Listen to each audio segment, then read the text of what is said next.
ये क्या हो गया विदुर? ये क्या हो गया? एक भूल के कारण मेरा समस्त वंश समाप्त हो गया विदुर, समाप्त हो गया। यदि उस सभा में मैंने अपने पुत्र को रोका होता तो आज मेरे सभी 100 पुत्र जीवित होते।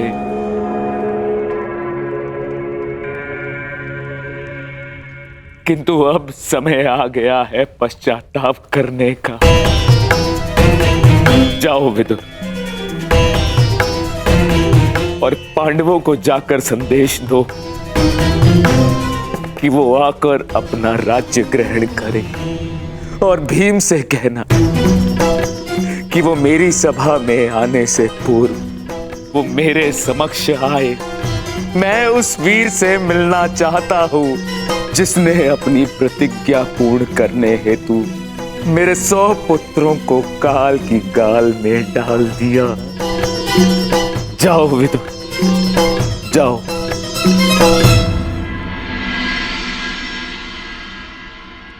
महाराज धृतराष्ट्र की आज्ञा का पालन अवश्य होगा महात्मा विदुर।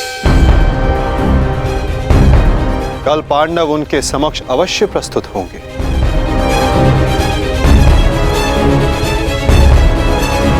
और विकोदर भीम भी।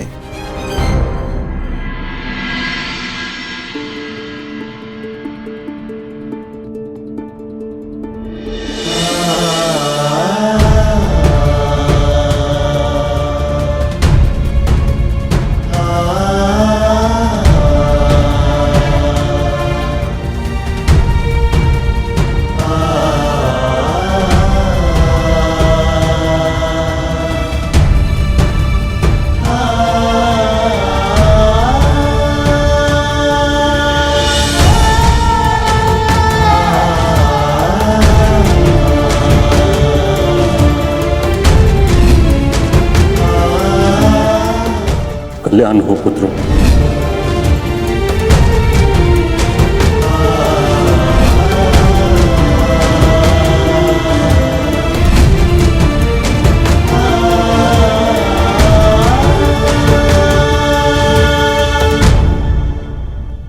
धर्मराज, समय की गति सर्प के समान होती है। वो स्वयं चला जाता है परंतु अपने चिन्ह छोड़ जाता है। ज्ञानी पुरुष बीती से सीख लेकर आगे बढ़ जाते हैं। भूतकाल का स्मरण करके वो अपने वर्तमान और भविष्य को समाप्त नहीं करते। अब समय आ गया है अपना अधिकार लेने और प्रजा को उसका अधिकार दिलाने का। धर्मराज,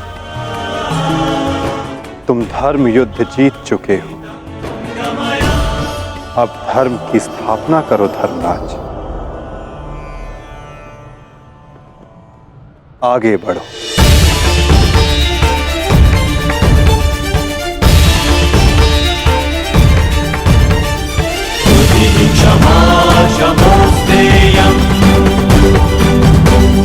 शौचमिन्द्रिय निग्रह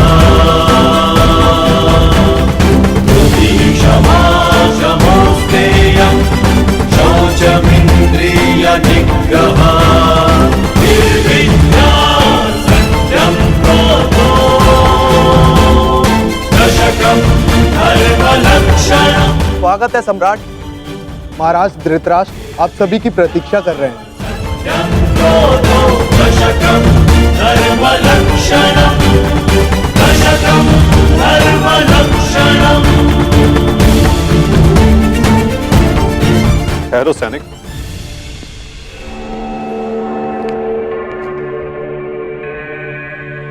मुझे युवराज दुर्योधन का कक्ष देखना है। आइए वासुदेव।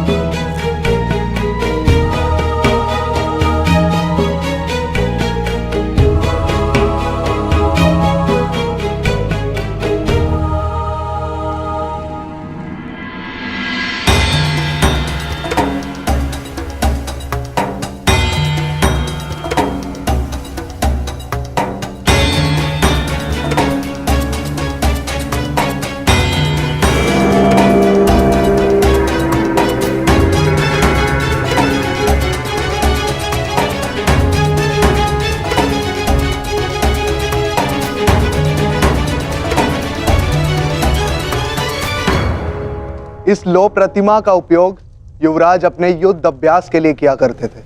किंतु ना अब दुर्योधन शेष है, ना युद्ध।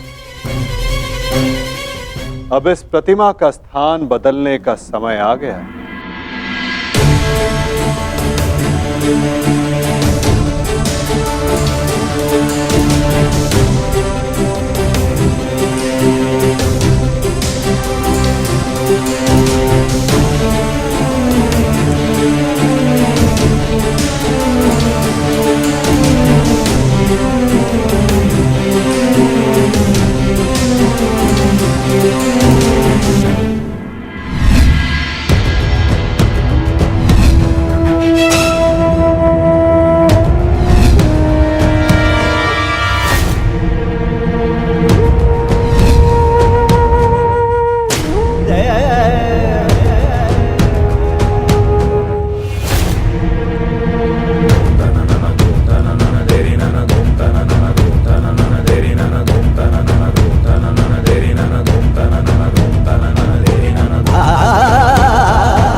ये वही सभा है जो भारत के सबसे वीर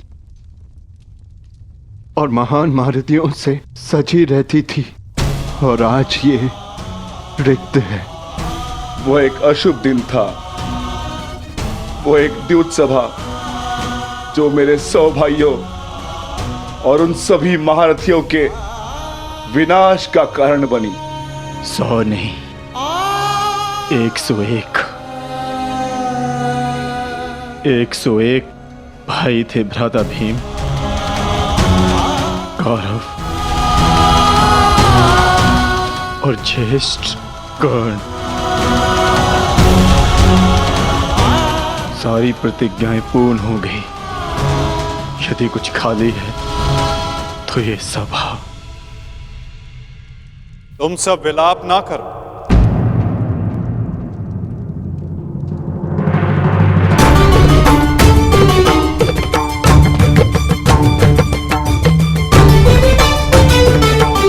तुम सब ने धर्म के लिए युद्ध लड़ा, ऐसा कुछ नहीं किया जिसके कारण तुम्हें पश्चाताप अनुभव हो।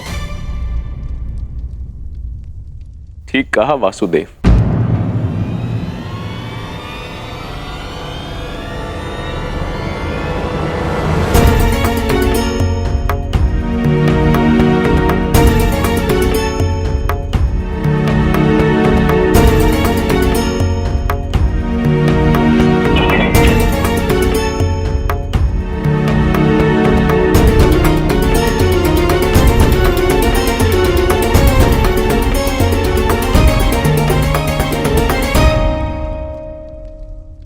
पश्चाताप तो मुझे करना चाहिए। एक राजा का कर्तव्य होता है अपनी प्रजा को उन्नति के द्वार तक लेकर जाना, और एक पिता का कर्तव्य होता है अपनी संतान को धर्म के मार्ग पर ले जाना। परंतु मैं दोनों में से एक भी कर्तव्य का निर्वाह उचित रूप से ना कर सका।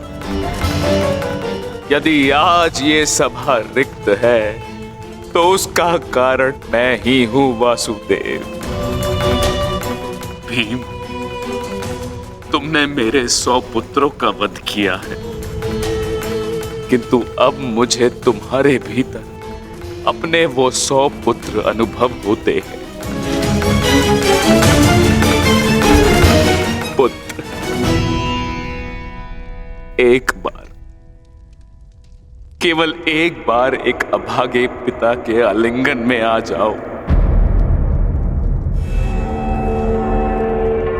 मुझे ऐसा लगेगा कि मैंने अपने सभी पुत्रों को अपने आलिंगन से लगा लिया है।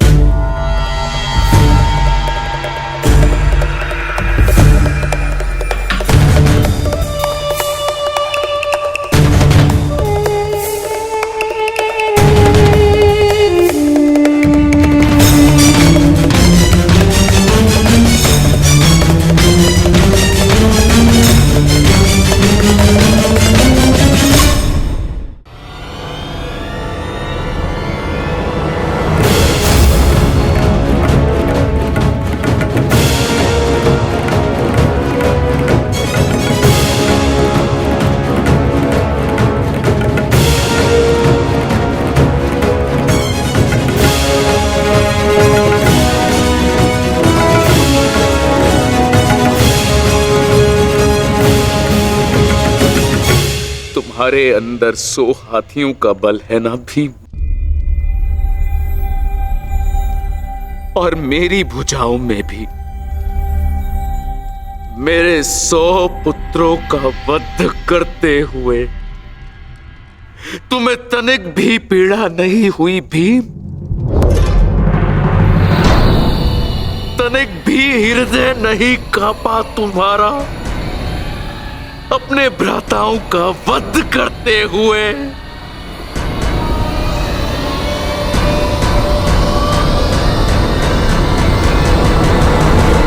दुर्योधन, ये तुम्हारे लिए है पुत्र।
ये तुम्हारा अंत है भीम, अंत है, अंत है, अंत है।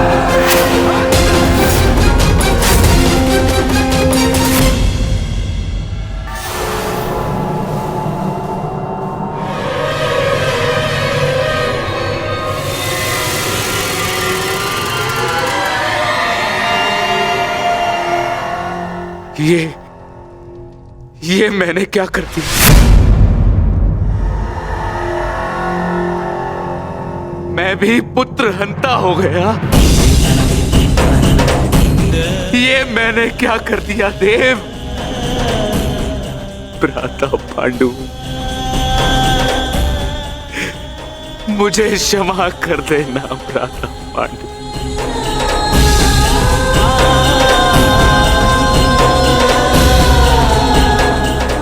प्रतिशोध की ज्वाला ने मेरे विवेक को हर लिया। क्षमा कर मुझे।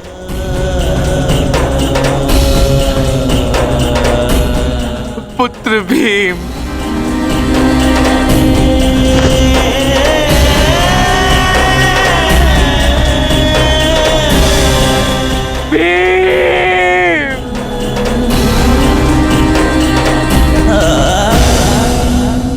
आपने उचित कहा महाराज। जब मनुष्य का विवेक हर जाता है तो उसके पांव स्वतः ही पाप की ओर बढ़ जाते हैं। किंतु अभी समय नहीं आया है महाराज कि आप अपने भाई से क्षमा मांगे। आपके पुत्र विकोदर भीम अब भी जीवित हैं।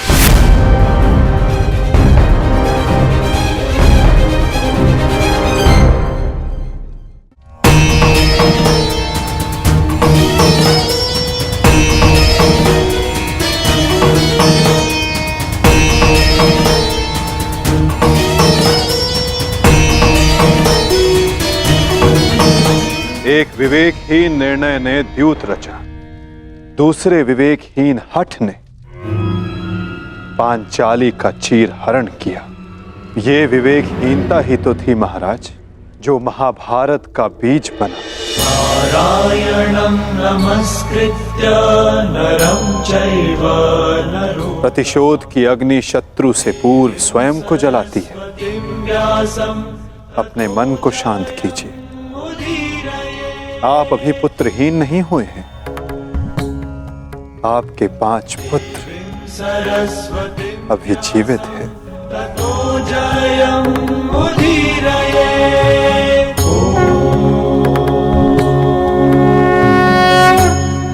अपने मन की अग्नि को शांत कीजिए। किंतु मेरे मन की अग्नि शांत नहीं होगी वासुदेव।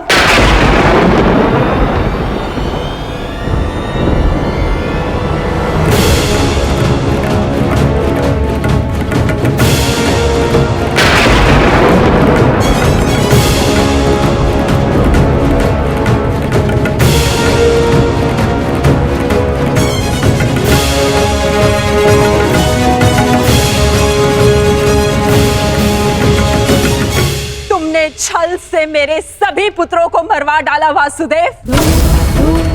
मैंने प्रयास किया कि मेरा एक पुत्र शेष रह जाए, परंतु उस प्रयास को भी तुम्हारे छल ने भंग कर दिया। श्री बलराम को भी अपने कपट में उलझाकर मौन करवा दिया तुमने, परंतु इस माता की ममता अब मौन नहीं रह सकती। तुम्हारे छल से मेरे कुल का नाश हुआ है वासुदेव। मैं तुम्हें श्राप देती हूं कि जिस प्रकार तुमने मेरे कुल का अंत किया है, उसी प्रकार तुम्हारे कुल का अंत भी होगा।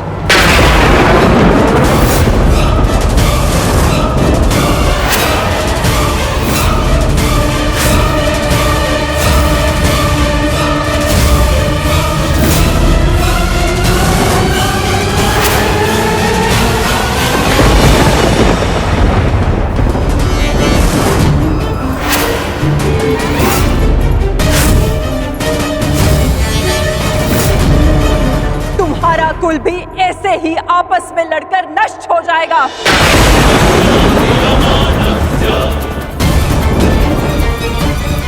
मैं भाग्यशाली हूं कि मेरे नेत्रों पर पट्टी बंधी है और मैं ये सब नहीं देख पाई, परंतु तुम ये महाविनाश अवश्य देखोगे। तुम स्वयं अपने कुल के महाविनाश का प्रारंभ करोगे वासुदेव।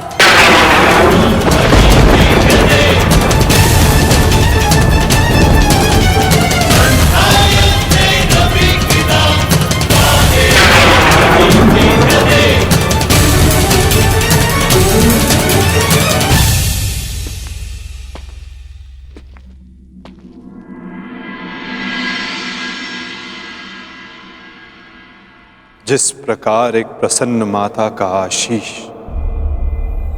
संसार में कोई नहीं रोक सकता, उसी प्रकार एक दुखद माता का श्राप संसार में कोई नहीं टाल सकता।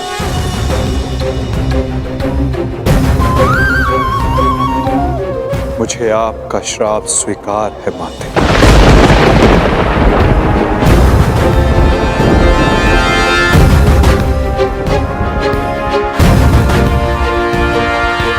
किंतु क्या आपको ज्ञात है कि इस युद्ध का सत्य क्या है? क्या आप जानती हैं कि इस महाविनाश, इस महायुद्ध का वास्तविक रूप क्या है? मेरे साथ चलिए माता, उस कुरुक्षेत्र की रणभूमि पर जो इस महाविध्वंस इस महाभारत की साक्षी बनी है।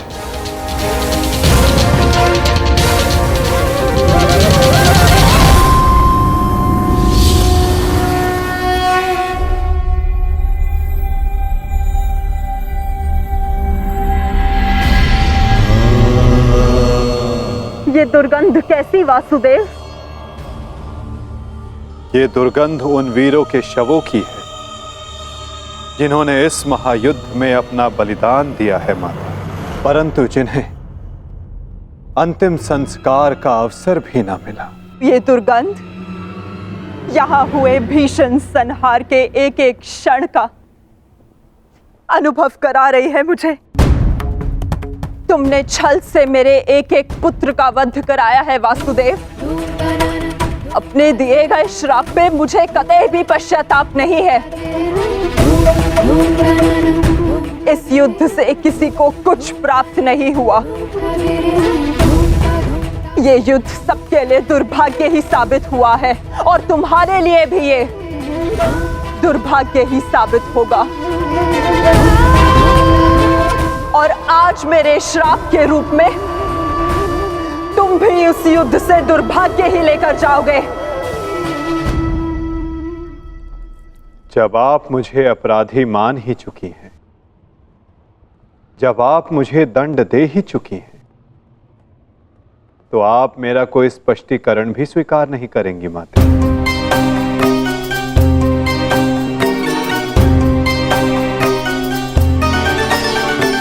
परंतु सत्य का भान आपके लिए आवश्यक है माता। जिनकी दृष्टि से इस महायुद्ध का कोई भी क्षण, कोई भी छल अनदेखा नहीं गया है माते। अब वीर बार्बरी आपको सत्य का भान करवाएंगे।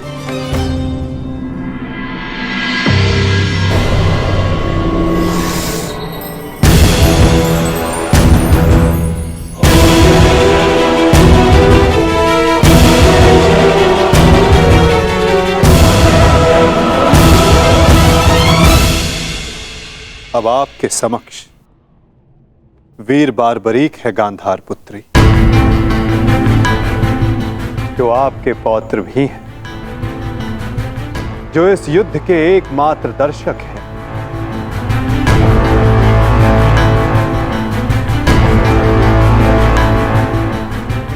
वो बार्बरी जिन्होंने अपना शीश दान किया और अमर हो गए।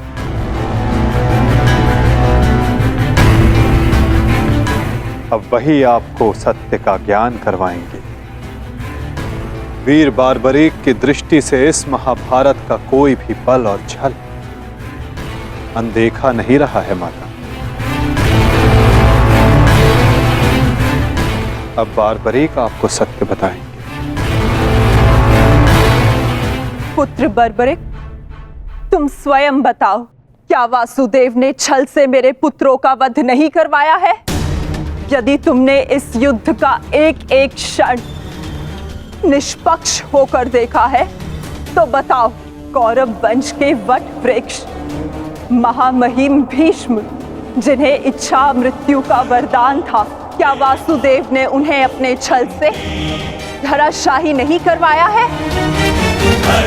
क्या वासुदेव ने द्रोण पुत्र अश्वत्थामा की मृत्यु का छल रचकर आचार्य द्रोण का वध नहीं करवाया है? क्या मेरे पुत्र दुर्योधन की रक्षा कर रहे उसके मित्र कर्ण को छल से नहीं मरवाया है वासुदेव ने? पुत्र दुर्योधन पर युद्ध के नियमों के विरुद्ध जाकर प्रहार किया गया, क्या वो वासुदेव का छल नहीं था? मेरे समस्त 100 पुत्रों के वध का कारण केवल वासुदेव है। क्या ये भी सत्य नहीं है बार्बरिक?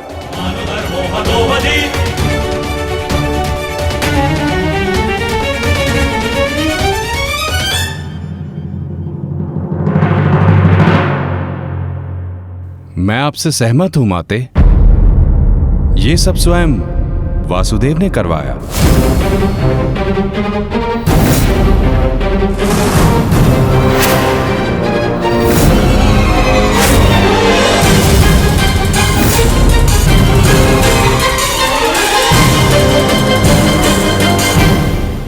परंतु माते, आप किन 100 पुत्रों की बात कर रही हैं? कौन भीष्म, कौन कर्ण, कौन द्रोण और कौन अभिमन्यु? सत्य तो यह है माते कि कुरुक्षेत्र में कोई था तो केवल एक पुरुष, वासुदेव कृष्ण। ना कोई भीष्म, ना कोई द्रोण और ना ही अंगराज कर्ण। जिस पर प्रहार हुए वो वासुदेव ही थे, और जिसने प्रहार किए वो भी वासुदेव ही थे। उनके अतिरिक्त कुरुक्षेत्र में कोई और उपस्थित नहीं था माते। ये तुम क्या कह रहे हो बर्बरिक? इसका क्या अर्थ है? इसका अर्थ शब्दों से नहीं, दृश्यों से समझ आएगा राजमाता।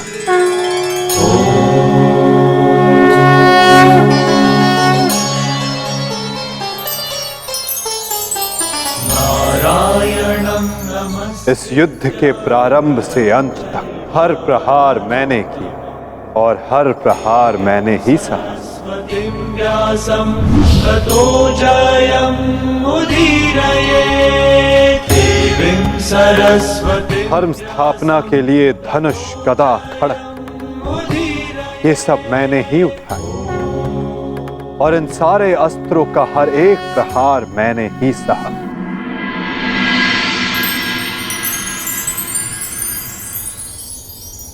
बाण चलाने वाला मैं ही था।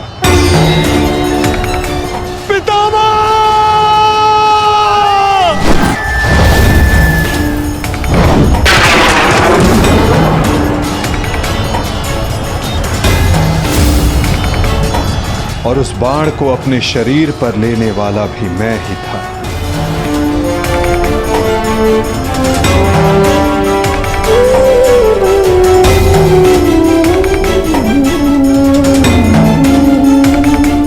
महामहिम भीष्म के रूप में भी मैं ही था और अर्जुन के रूप में भी मैं ही था।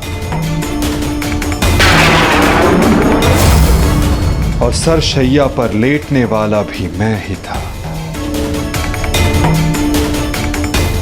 अभिमन्यु बनकर चक्रव्यूह मैंने ही तोड़ा।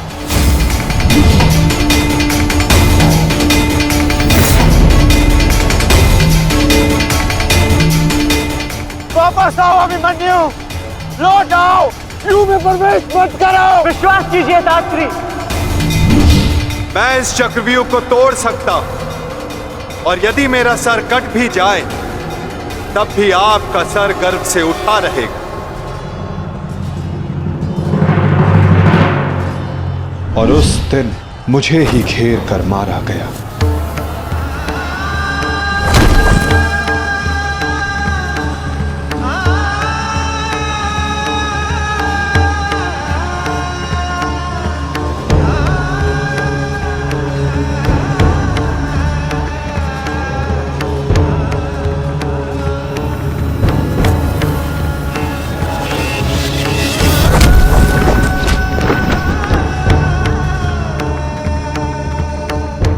वो मैं ही था जिसने द्रोणाचार्य से कहा कि अश्वत्थामा मारा गया।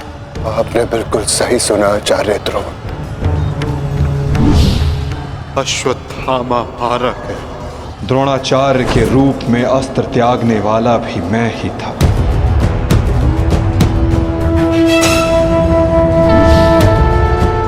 परंतु वो एक मनुष्य नहीं, एक हाथी था।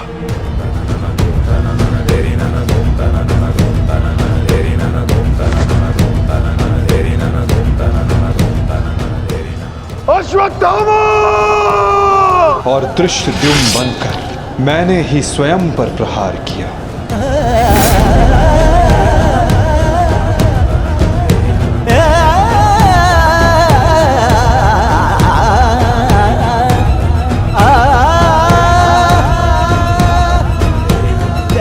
और कर्ण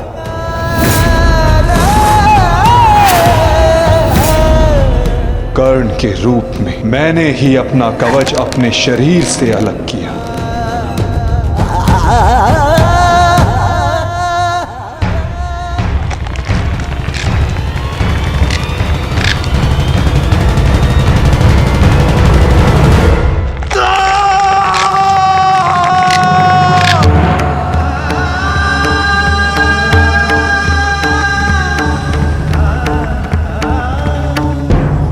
और युद्ध के मध्य में मेरे ही रथ का चक्र धंसा और मेरे ही आदेश पर मैंने ही स्वयं पर अंजलि का अस्त्र चलाया। अंगराज को मुक्त करो पार्थ, अंजलि का अस्त्र का प्रयोग करो।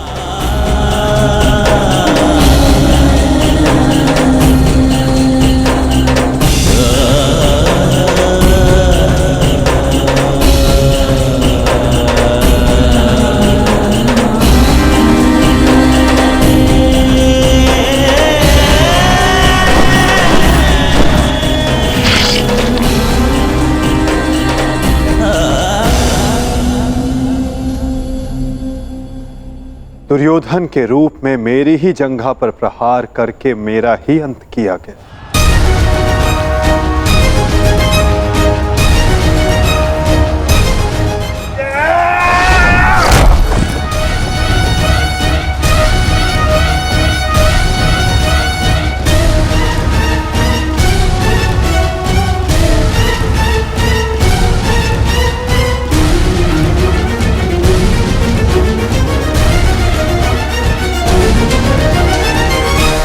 द्रुपद हो या धृष्टद्युम्न, विकोदर भीम हो या अर्जुन, सब में मैं ही था।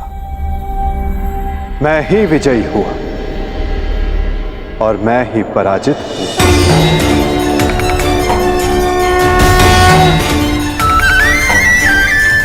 सबसे अधिक प्रहार मैंने की, सबसे अधिक घाव मैंने ही खाया।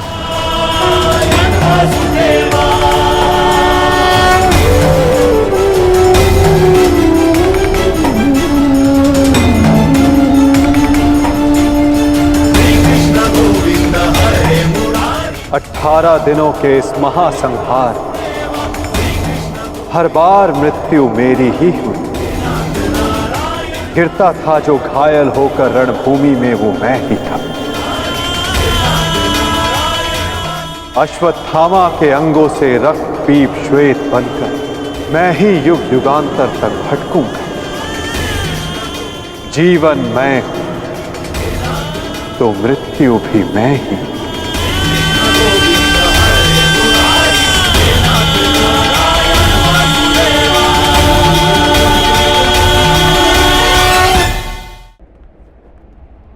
श्राप तुम्हारा स्वीकार है माते।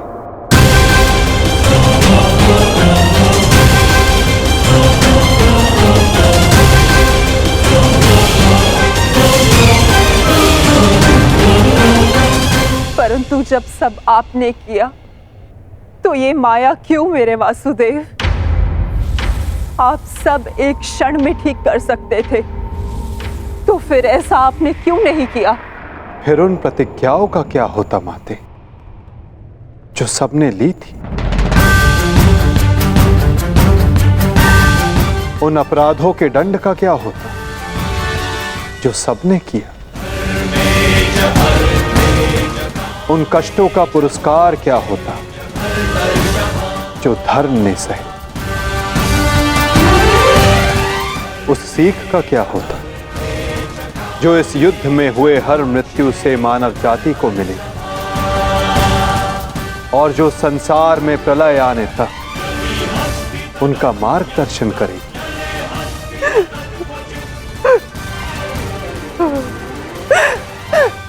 मुझे क्षमा कर दीजिए वासुदेव।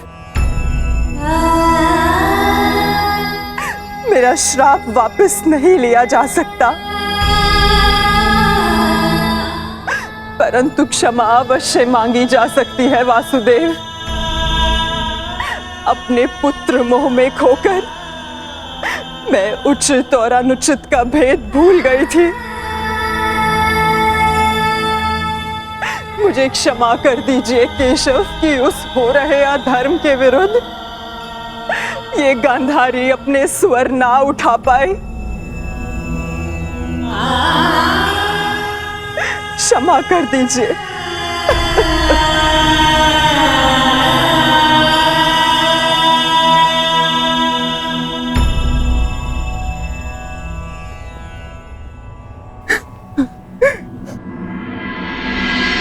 नहीं माते। किसी का अंत किसी के श्राप से नहीं होता। यदि किसी का अंत होता है तो स्वयं के पापों से। यदि यदुवंश का अंत होगा तो आपके श्राप से नहीं माते, अपितु स्वयं के पाप कर्मों से।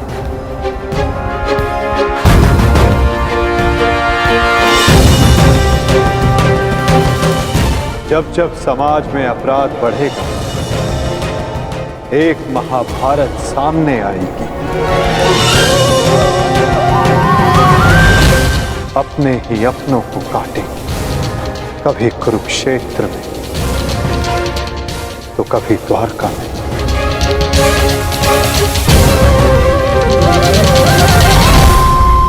माते, यदि आप कुछ करना चाहती हैं तो अपने मन के इस प्रतिशोध की अग्नि को शांत कीजिए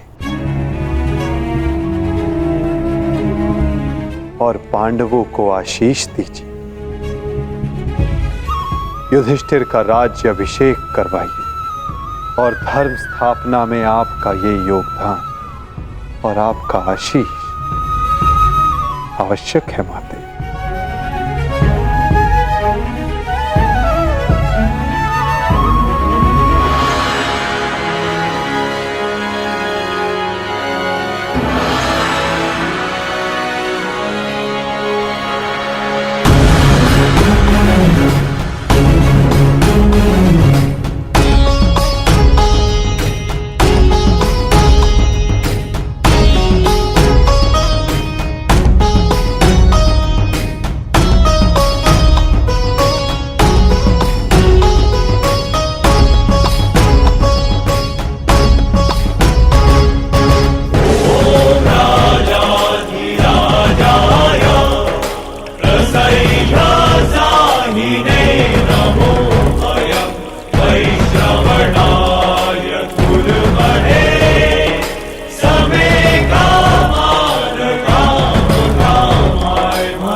सम्राट युधिष्ठिर की, सम्राट युधिष्ठिर की, सम्राट युधिष्ठिर की।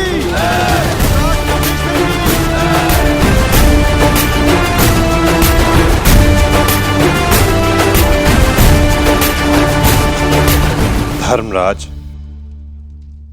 केवल एक ही वीर था जो परिवर्तन के लिए अंतिम श्वास तक लड़ा।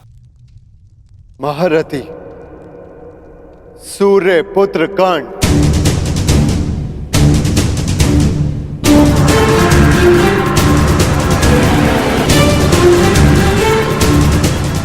सदैव अपने ज्येष्ठ परिवर्तन के स्वप्न का आदर और सम्मान करना धर्मराज।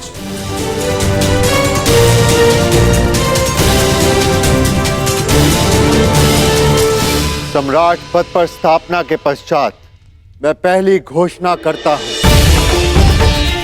हस्तिनापुर में अब जन्म निर्धारित व्यवस्था का अंत किया जाता है। वर्ण व्यवस्था रहेगी, परंतु वो कर्म के आधार पर आधारित होगी।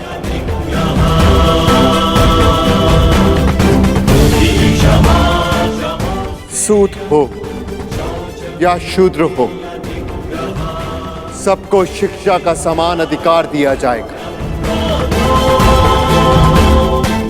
और योग्यता के आधार पर काम, सम्मान और समानता का अधिकार सबको दिया जाएगा। यही धर्म स्थापना की नींव है और यही परिवर्तन का प्रारंभ। सम्राट युधिष्ठिर की, सम्राट युधिष्ठिर की, सम्राट युधिष्ठिर की, सम्राट युधिष्ठिर की। मुझे विश्वास है कि मेरे पश्चात परिवर्तन का अध्याय प्रारंभ होगा।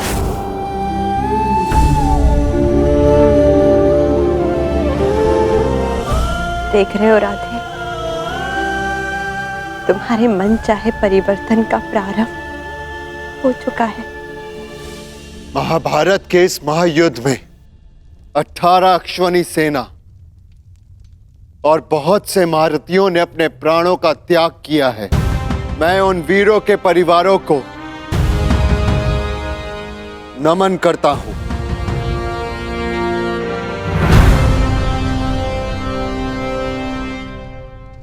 मैं सम्राट युधिष्ठिर ये आदेश देता हूं, युद्ध में सम्मिलित प्रत्येक सैनिक के परिवार को आर्थिक सहायता दी जाएगी। उनके बालकों को शिक्षा, उनके आश्रितों के लिए भरण पोषण की व्यवस्था अब सम्राट का उत्तरदायित्व है। सम्राट युधिष्ठिर की, सम्राट युधिष्ठिर की, सम्राट युधिष्ठिर की, सम्राट युधिष्ठिर की। और भ्राता कर्ण, मुझे विश्वास है कि मैं संसार में सदा राधे कर्ण के नाम से ही जाना चाहूंगा। राधे कर्ण के द्वारा सुझाए गए प्रतिरूप के आधार पर राज्य में समानता की एक नई व्यवस्था विकसित की जाएगी।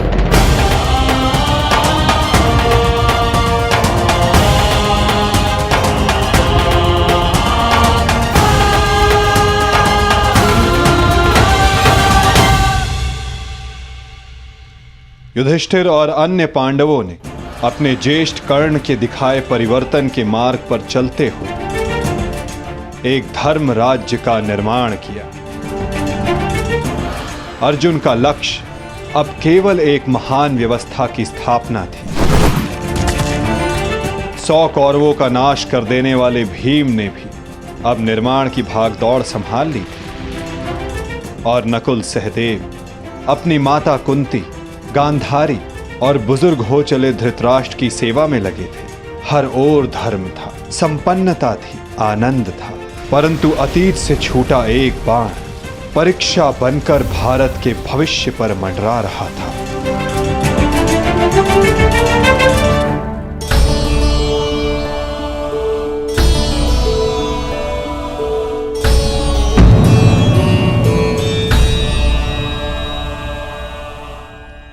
आप सबसे ज्येष्ठ हैं भ्राताश्री, इस स्थान पर आपका अधिकार है, परंतु फिर भी आप ये स्थान रिक्त क्यों रखते हैं?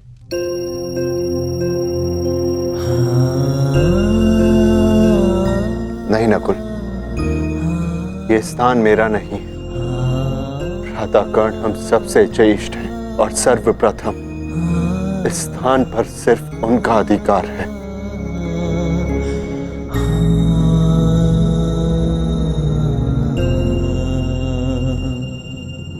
साम्राज्ञी, क्या हुआ दासी?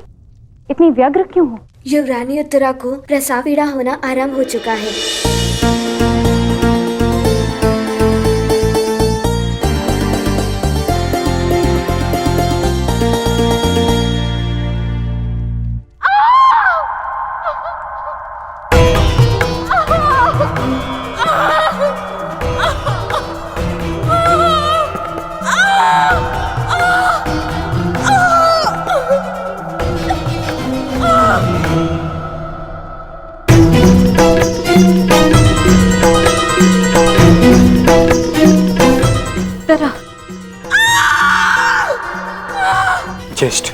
माता कहाँ है? माते,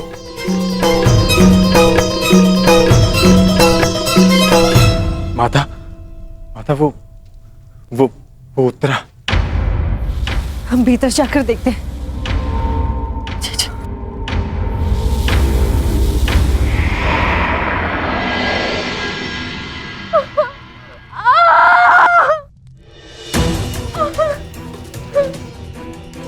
पुत्री, साहस रखो। अब और पीड़ा सहन नहीं होती माता। साहस रखो पुत्री, हम सब है तुम्हारे साथ।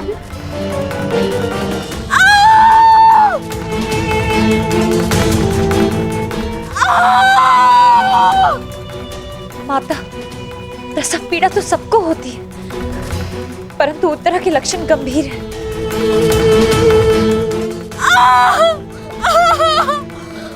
माता, कहीं कोई अनहोनी ना हो जाए।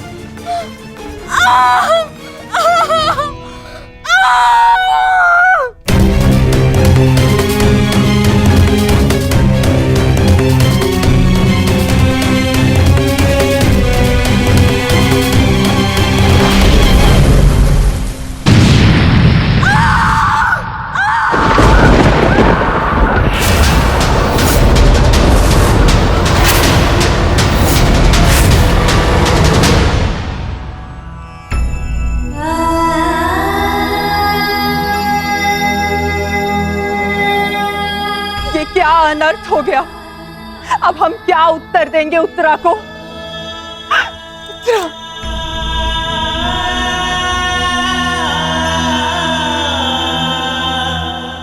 क्या अनर्थ कर दिया अश्वत्थामा ने? एक ब्राह्मण होने के पश्चात प्रतिशोध की अग्नि में वो कितना अंधा हो गया। एक शिशु पर ब्रह्मास्त्र चलाने से पूर्व उसे तनिक भी दया नहीं आई।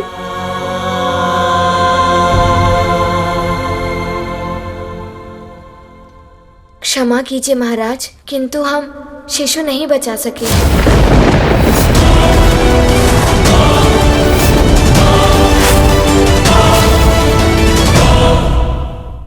ये क्या अनर्थ हो गया? ये सब मेरे कर्मों का फल है। हे नारायण, उस बालक की सहायता करिए। इसमें उस बालक का कोई दोष नहीं है। हे नारायण, सहायता करिए। माता,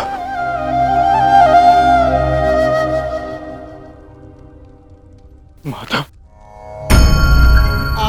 कुछ कीजिए माता, कुछ कीजिए।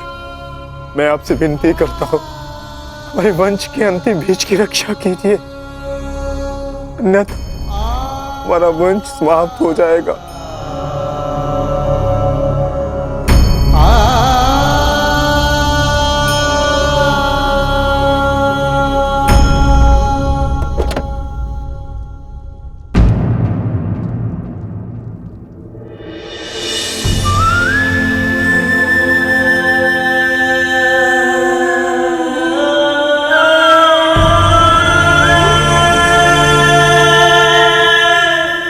ब्रह्मास्त्र विफल नहीं जा सकता याज्ञसेनी।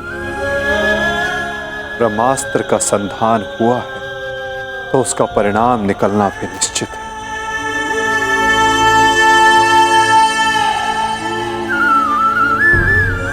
क्या यही धर्म स्थापना है माधव? इस अजन्य शिशु का क्या दोष जो इसे भी अधर्म का मूल्य अपने प्राण देकर चुकाना पड़ा?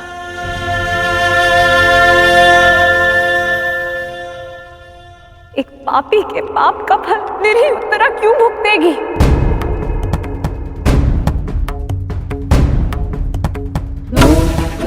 माधव, वो तो इस युद्ध में सम्मिलित भी नहीं थी, परंतु इस युद्ध में उसने अपना सब कुछ खो दिया। अपने पिता, अपना भाई, अपना पति और अब अपना पुत्र।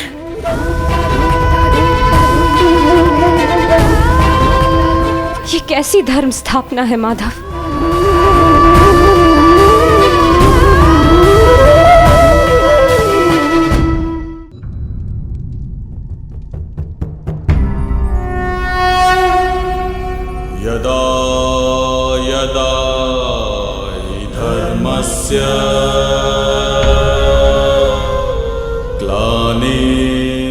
यदि मैंने अपने माता पिता का आजीवन सम्मान किया, यदि मैंने अपने गुरु की गुरु दक्षिण संपूर्ण मन से दी, यदि मेरे जीवन का हर कार्य का उद्देश्य शुभ रहा है,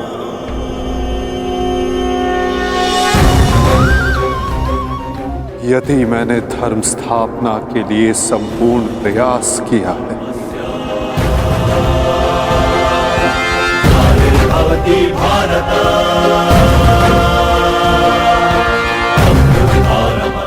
तो ये बालक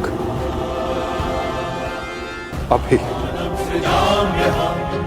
और इसी क्षण श्वास ले।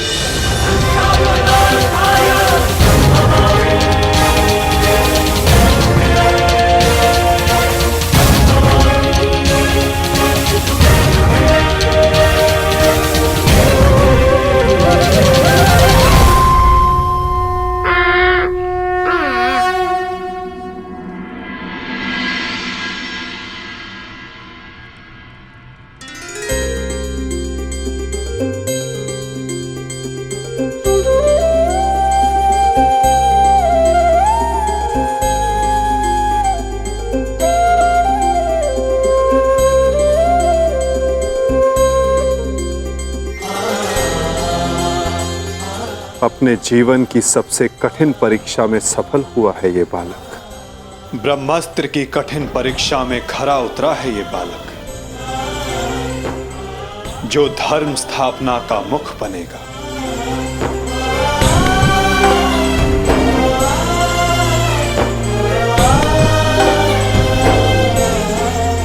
परीक्षित।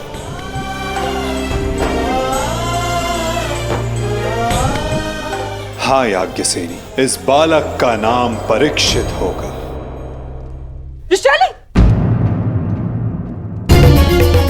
विशाली! विशाली? विशाली, पुत्री विशाली।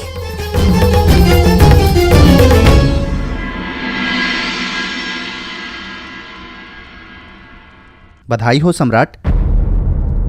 देवी वृषाली माता बनने वाली हैं।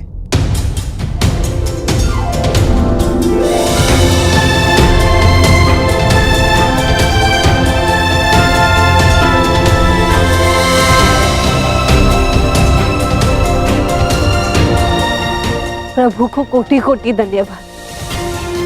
आज एक दिन में दो शुभ समाचार मिले। अब परिवर्तन के दो सूर्य चमकेंगे हस्तिनापुर।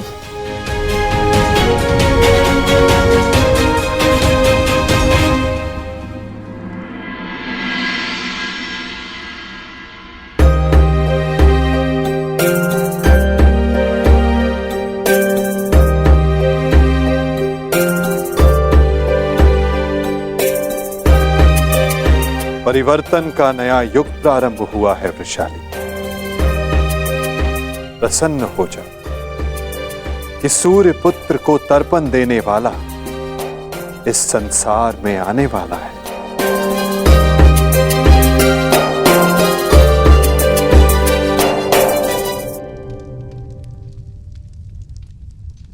अब आप सब मुझे आज्ञा दीजिए। नहीं माधव, इतनी शीघ्रता की क्या बात है? परीक्षित के 6वें संस्कार तक रुक जाइए। द्वारका प्रस्थान करने का समय आ गया है पार्थ। क्या हुआ माधव? सब ठीक तो है ना? नए परिवर्तन का प्रारंभ हुआ है पार्थ, और परिवर्तन और नाश दोनों एक दूसरे से जुड़े होते हैं, और किसी के अंत का प्रारंभ होना अभी शेष है।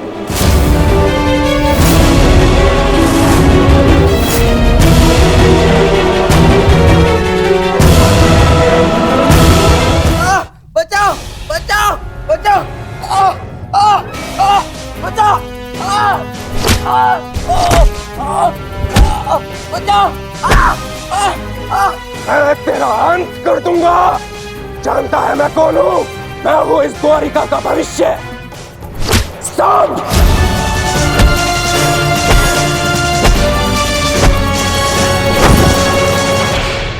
ये क्या दशा बना रखी है सांब? दिन प्रतिदिन तुम्हारा व्यवहार अशुभनीय होता जा रहा है। संभालो स्वयं को। आओ श्री, मुझे समझाने से पूर्व अपने छलिया भ्राता को समझाइए, जिसने बिना अस्त्र शस्त्र उठाए मेरे ससुर के कुल का नाश कर दिया। क्या वो शोभनीय था? अपने पिता के लिए ऐसा भाव पाप है। पाप तो आपके भ्राता ने किया है, मैं तो केवल मदिरा पान कर रहा हूं। संभालो अपने आप को। एक योद्धा को यह सब शोभा नहीं देता। कैसा योद्धा ताजश्री, जिसके हाथ से तलवार छीन ली गई हो, जो अपने मित्र विश्वसेन की सहायता करने का वचन पूरा ना कर सका हो, उस मनुष्य को आप योद्धा कहते हैं?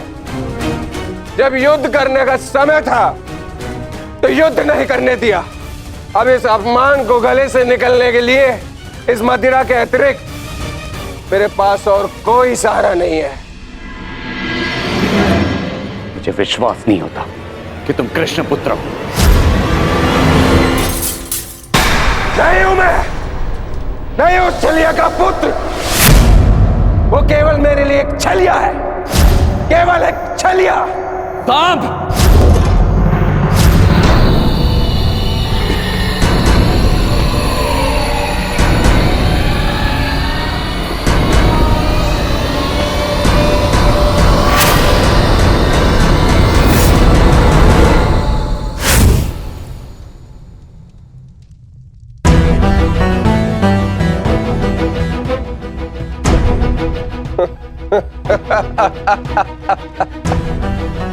आइए आइए आइए द्वारिकाधीश, आइए।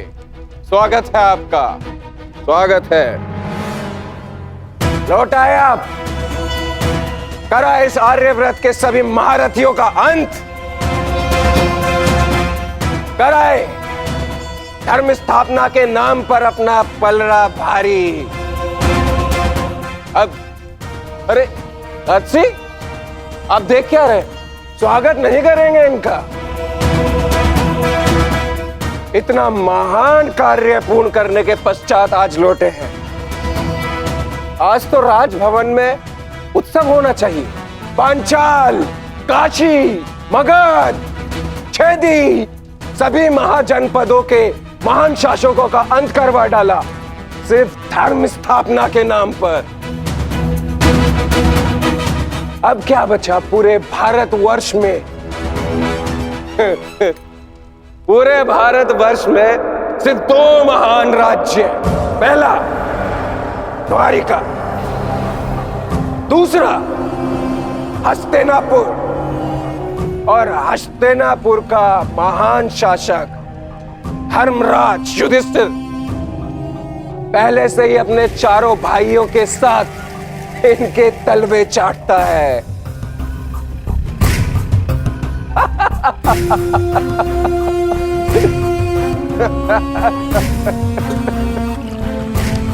बधाई हो, बधाई हो वासुदेव, बधाई हो।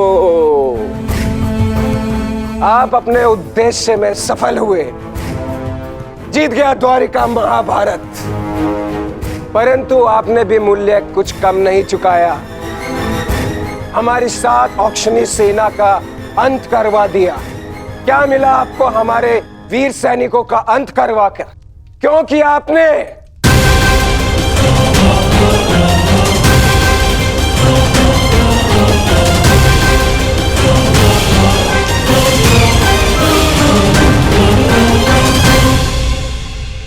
उन सैनिकों ने केवल अपने कर्तव्य का पालन किया था सांब।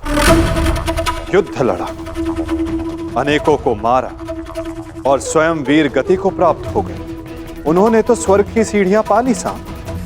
परंतु तुमने अपने साथ क्या किया है पुत्र? तुमने तो स्वयं के जीवन को ही नर्क बना डाला है। तुमने वचन दिया था ना दुर्योधन और लक्ष्मणा को कि महाभारत के युद्ध में तुम नारायणी सेना का नेतृत्व करोगे, तो क्यों नहीं बचाया अपनी सेना को? क्यों छोड़ आए अपने मित्र को अकेला युद्ध में? क्यों साथ नहीं दिया अपने मित्र का साथ, केवल अपने प्राण बचाने के लिए? यदि मैं अपने मित्र की सहायता नहीं कर सका तो केवल आपके कारण। आपने रोका था मुझे। मैंने तुम्हें रोका नहीं था साम, केवल विकल्प दिए थे। विकल्प यार में आपने मुझे भयभीत किया था।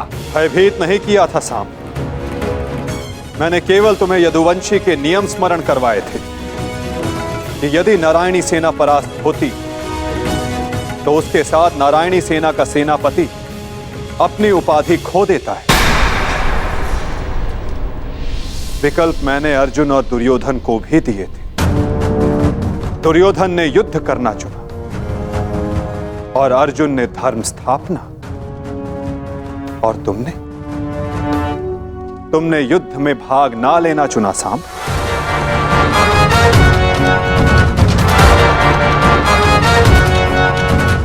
कदाचित यदि तुमने अपने मित्र वीर वृषसेन को उस युद्ध में प्रदर्शन करते देखा होता, तब तुम्हें ज्ञात होता कि वीरता की वास्तविक परिभाषा क्या होती है साहब।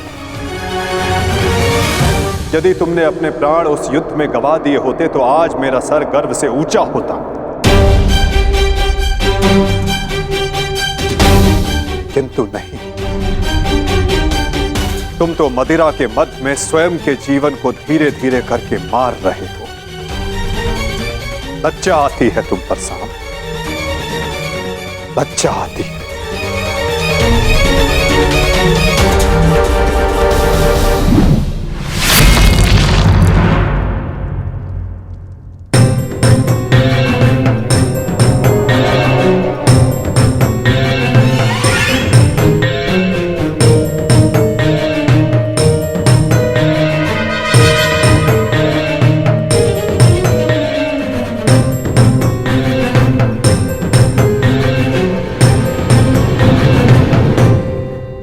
प्रणिपात पिताश्री।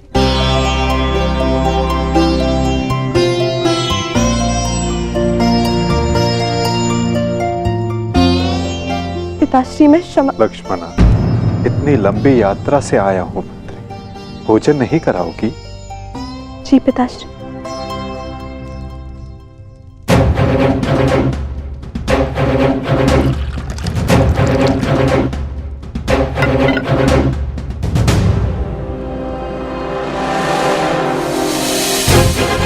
तुमने वचन दिया था ना दुर्योधन और लक्ष्मणा कि महाभारत के युद्ध में तुम नारायणी सेना का नेतृत्व करो।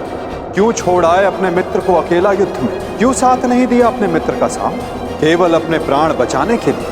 यदि तुमने अपने प्राण उस युद्ध में गवा दिए होते तो आज मेरा सर गर्व से ऊंचा होता। लज्जा आती है तुम पर साहब, लज्जा आती है। अपने क्रोध को शांत करो साम। कैसे करूं मैं खुद को शांत? पिता होकर सदैव मेरा मस्तक दूसरों के सामने झुकाता है, और आज भी तो यही किया उन्होंने। लाओ मुझे दो मित्र।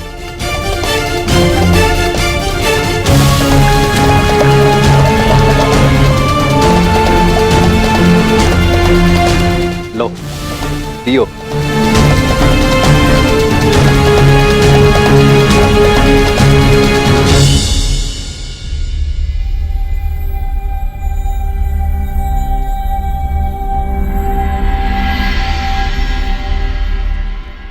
भोजन आराम कीजिए पिताश्री।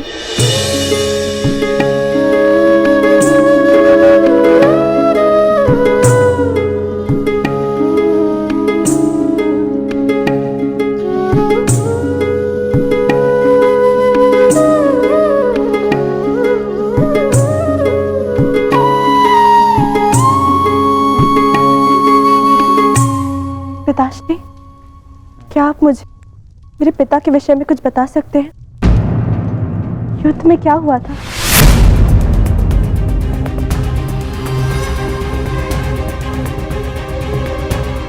निसंदेह तुम्हारे पिता एक वीर और कुशल योद्धा थे पुत्र, और उन्होंने युद्ध में अलौकिक साहस दिखाया। निश्चित रूप से तुम्हारे पिता से बड़ा गदाधारी इस संसार में और कोई नहीं था पुत्री।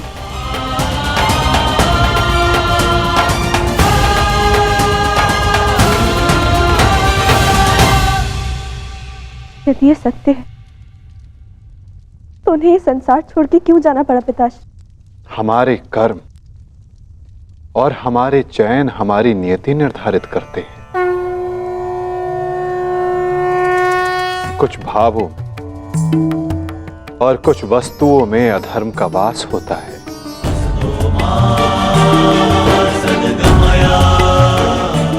जैसे कि जुआ और मदिरा, ये व्यसन पहले लुभाते हैं और बाद में हमारे ही नाश का कारण बन जाते हैं पुत्री।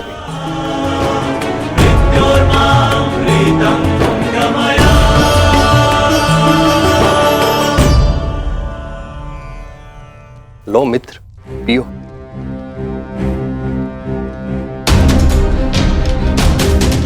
मैं जानता हूं कि तुम बहुत दुखी हो, किंतु चिंता मत करो, तुम्हारे मनोरंजन का प्रबंध कर दिया है मैंने।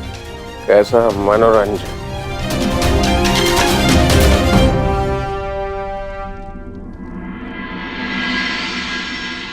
लक्ष्मणा, सदैव स्मरण रखना पुत्री, जब जब मनुष्य पर मद और जुए का प्रभाव बढ़ेगा,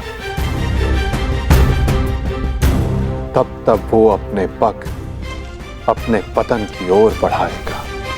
संभल कर मित्र, आज का विनोद तुम्हारे मन की सारी कड़वाहट बाहर कर ले जाएगा। एक मद्दांध व्यक्ति सबसे पहले अपने बड़ों का आदर करना भूलता है, उनका अपमान करता है, उनका उपहास बनाता है, और उसके पश्चात वहीं से उसका अंत प्रारंभ हो जाता है।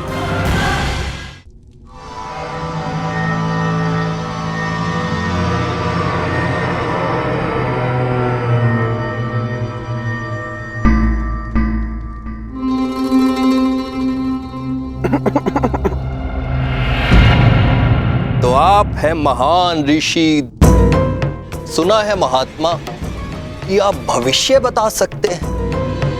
बड़ी प्रशंसा सुनी है आपकी। क्या जानना चाहते हो? यदि ये सत्य है तो बताइए कि इस रमणी को आगे चलकर क्या होगा, पुत्र या पुत्री?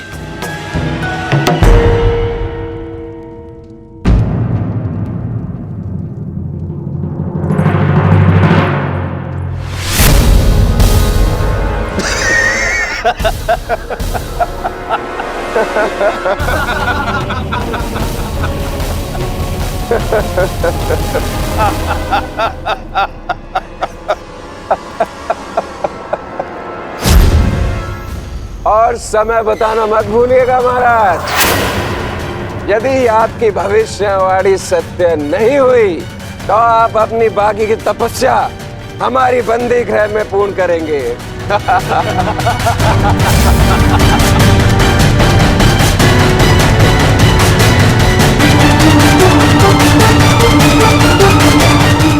कौन क्यों है महाराज? बताइए, मेरी कोख से क्या जन्म लेगा? मदिरा के मद ने तुम्हारे भीतर के मानव को सुला दिया है मूर्ख। अब तुम केवल उस मूसल की भांति हो जिसमें कोई भावना नहीं होती। वो किसी भी वस्तु पर पड़ता है तो उसे कुचल देता है। ये लीजिए पिताश्री, ये हलवा मैंने विशेष रूप से आपके लिए बनाया है।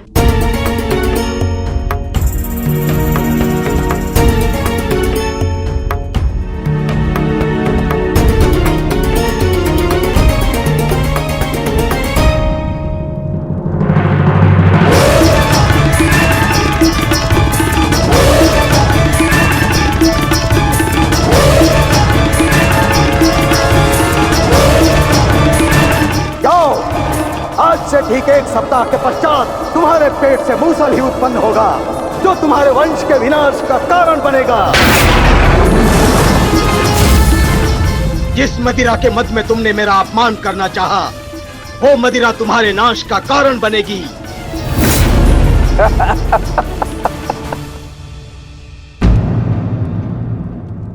क्या हुआ पिताश्री? आप रुक क्यों गए? क्योंकि जिसे रुकना चाहिए था वो नहीं रुका। लगता है तुम्हें हमारे बंदी गृह के दर्शन करने की उत्सुकता कुछ अधिक है, इसलिए तुमने हमारा अपमान करने का दुस्साहस किया। पहले वासुदेव और अभी तुम। मैं तुम्हें जीवित नहीं छोड़ूंगा।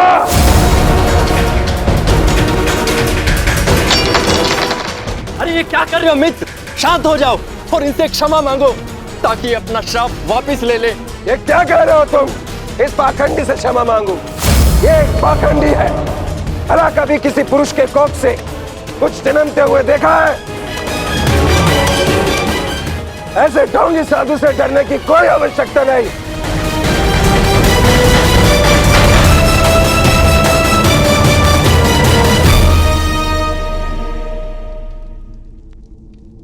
जो अब तक नहीं हुआ साम, वो अब होगा।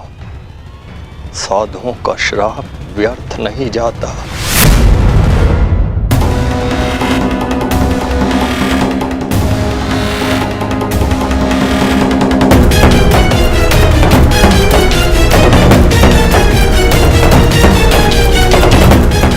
मुझे क्षमा करना पुत्री।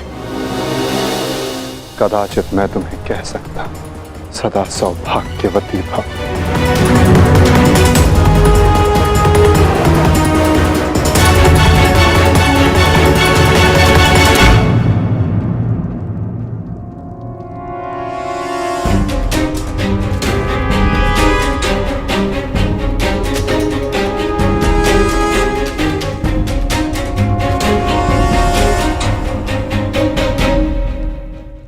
एक साधु का उपहास उड़ाना और उन पर प्रहार करने का प्रयास करना क्षमा के योग्य नहीं है सांब। आपने तो सृष्टि के सभी महारथियों और अनेकों सैनिकों का वध करवाया।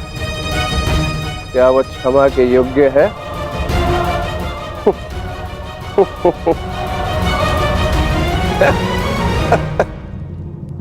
प्रतिवर्मा, तुम्हारी उपस्थिति में यह सब हुआ और तुमने साम को रोकने का प्रयास नहीं किया। क्षमा चाहता हूं वासुदेव, हम तो केवल विनोद करना चाहते थे। मुझे अनुमान भी नहीं था कि बात इतनी आगे तक बढ़ जाएगी।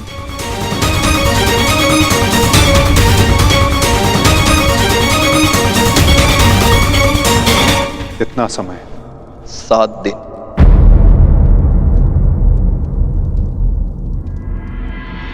सात दिन बाद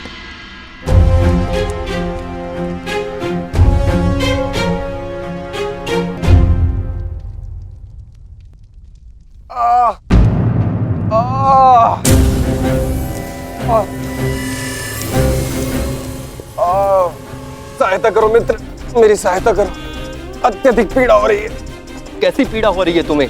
लगता है उस साधु का श्राप मुझे लग गया है। आज 7वां दिन है और ये देखो मेरे पेट में अत्यधिक पीड़ा हो रही है। जाओ, आज से ठीक 1 सप्ताह के पश्चात तुम्हारे पेट से मूसल ही उत्पन्न होगा जो तुम्हारे वंश के विनाश का कारण बनेगा।